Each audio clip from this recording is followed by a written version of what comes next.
What is going on, guys? JD from New York here, and this is WWE Off The Script, episode number 67, part number 1, to start your weekend off the right fucking way, man.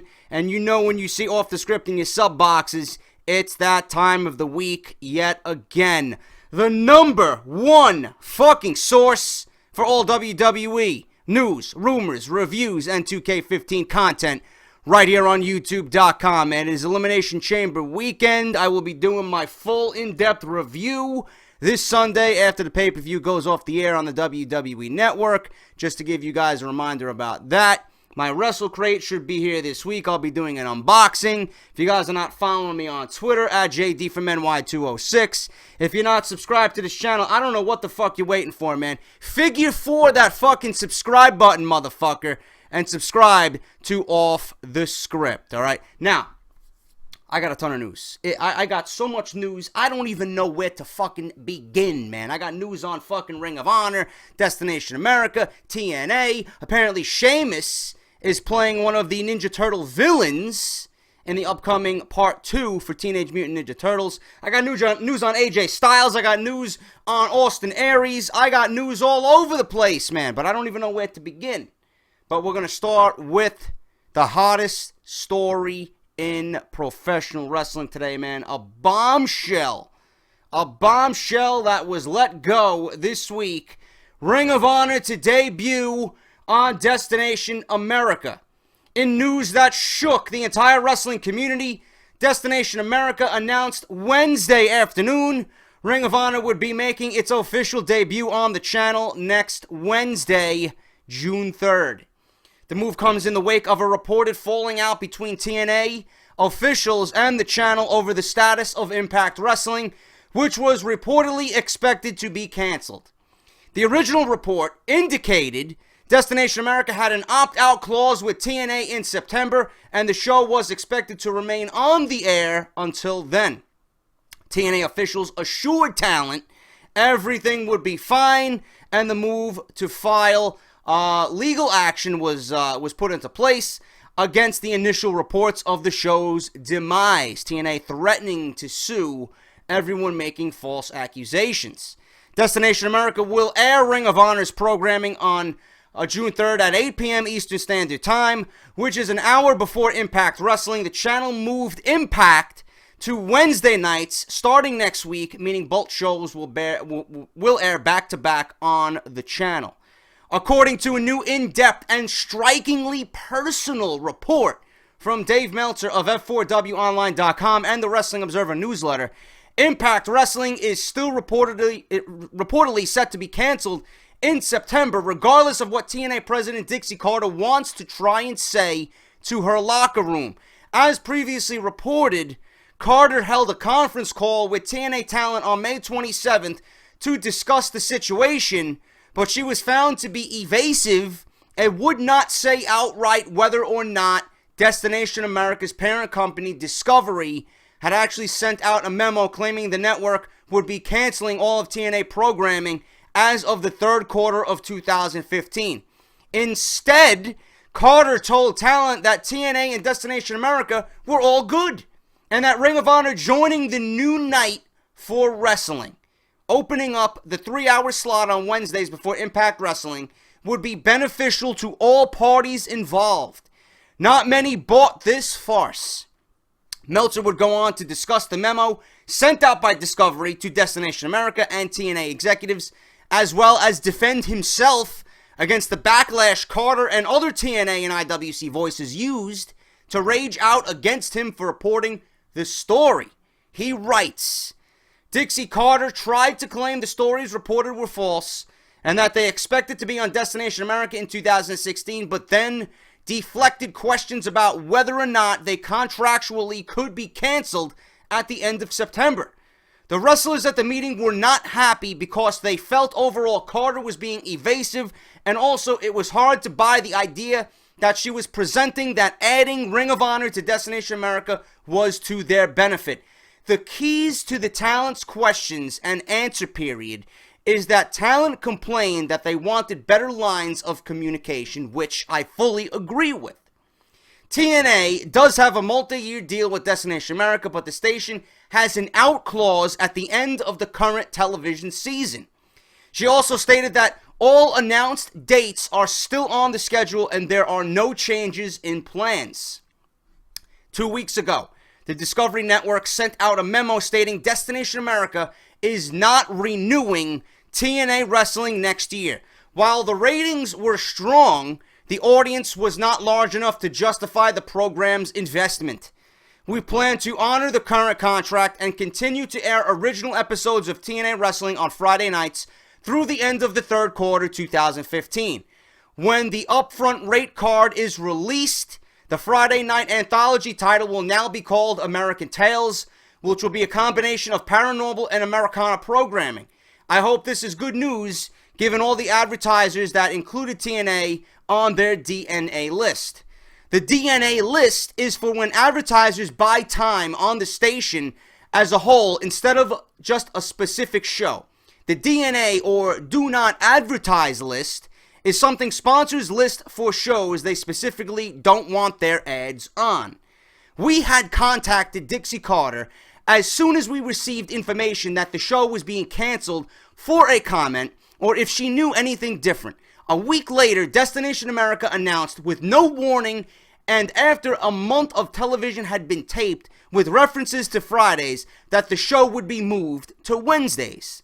We had also contacted Carter at that point asking if the move to Wednesdays meant a change at the Discovery Network. At that time, the people who had received the original memo had not heard of any changes in the plans for TNA. So Dixie Carter was well aware for more than 1 week of the issue and the story that was likely to be written and did not comment. She did not make any attempt to clarify it or give her slant on it. But then the company officials, Bob Ryder and Billy Corgan, played Attack the Messenger. At no point did the company actually address anything specific in last week's issue, but seemed trying to confuse the issue and make it like this horrible guy was spreading lies about the company. Ryder wrote, and I quote, "For almost 13 years, some people have predicted we were about to go out of business. It's no more true today than it was then." Of course, nowhere in the story did I write TNA was going out of business. I even made it clear the story was still ongoing. Only that the Discovery Network was planning on canceling TNA programming.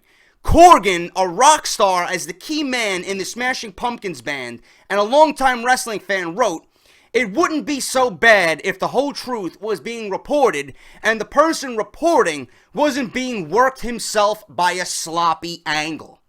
In other words, he was claiming that there was an angle going on, which can only be presumed that TNA Creative is doing a storyline where they were about to lose television and channel the spirit of Brian Pillman. The only way this could be an angle would be to tell Discovery Network to release a memo, tell their key management officials, and alert their advertising department for an angle. Well, if that was the case, they should be proud that they managed to get the angle out. The response was identical to last year when Vince Russo accidentally sent a memo that was meant for Mike Tenay with bullet points on how to announce the show and pushed the wrong button on his computer, and it went to the wrong reporter, Mike Johnson of the PW Insider. Johnson then revealed that it was proof that Russo was working for TNA, which TNA had attempted to keep a secret because Spike TV, its broadcast partner, had made it clear they did not want to have anything to do with Vince Russo. It was right after that came out that Spike informed Carter they were not renewing the end of their contract, but it also made it clear that they would keep that information quiet to allow her to have better leverage to make a new deal, and also because it doesn't serve the station well to announce so far in advance that they have a lame duck show. Corgan claimed to have read the story saying, "For your info, I did read your highly irresponsible piece. As much as I love Vinny Rue, this is a different situation. The Vinny Rue comment had to do with me saying to Corgan his excuse was identical to the one Russo used when Johnson broke the story, and that Johnson was a dummy who was easily worked by an angle." Corgan clearly didn't read the Observer last week, most notably about himself, the part about himself, because when it was then brought up, he clammed up. While Carter avoided mentioning my name, Corgan went off on me in a specific tone at the conference call. Similarly, Discovery was not planning on announcing TNA not being renewed publicly, although the station, a week after the story broke, had still not commented on the future or publicly given TNA a vote of confidence. This is unbelievable. It's chaos right now. It is chaos in the world of professional wrestling. Nobody knows what's going on. But I will say this, okay? Right now, it's good for the wrestling fan. We're going to get Ring of Honor and TNA. You can't get any better than that on Wednesday night, man. Wednesday night may be the night to watch if you're a professional wrestling fan. You got Ring of Honor, TNA, and then you can go back on the WWE Network and watch NXT.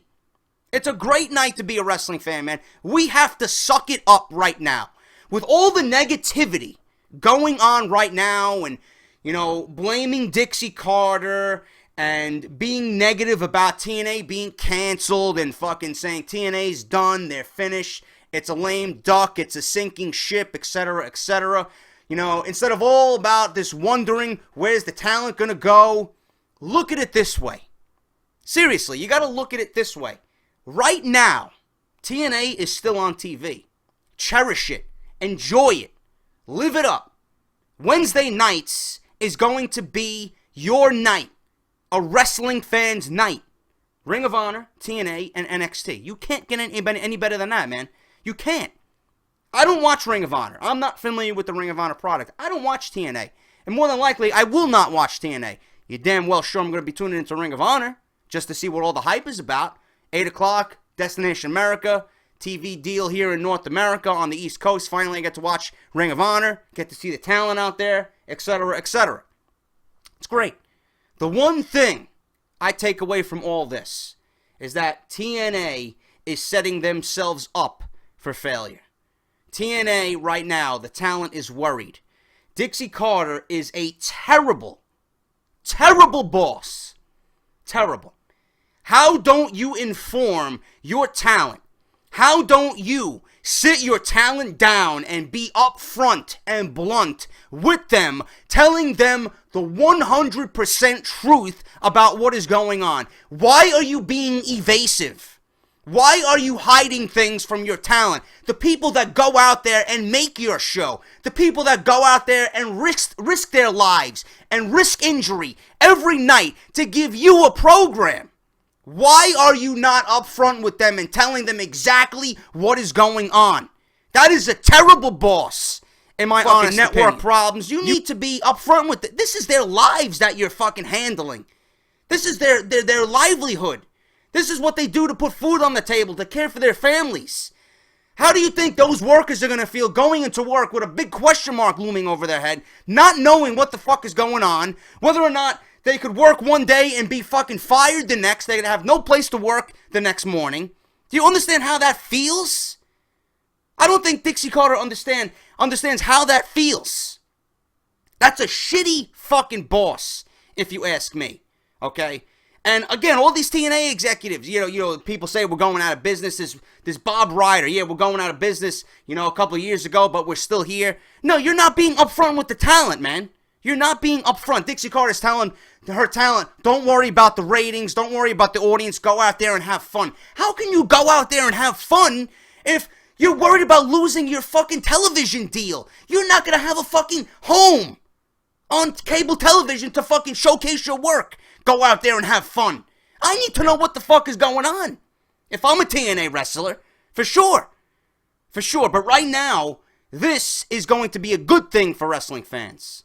Suck it up, okay? Live it up, enjoy it, because TNA might not be around in a couple of months. But right now, Wednesdays is going to be the place for professional wrestling, man. NXT, Ring of Honor, and TNA, man. I will definitely have more on this story. I got so much news about this. You're not going to want to miss Off the Script this weekend, man. Don't go anywhere. If you enjoyed the episode, hit that thumbs up. Let me know what you think about all this chaos with Ring of Honor, TNA, and Destination America. Subscribe. Follow me on Twitter at JD from NY206. And I'll see you guys on part 2 later this evening, man. Don't go anywhere. Off the Script is going to be on fire this weekend. This is JD. Thank you for watching. I'll talk to you guys soon.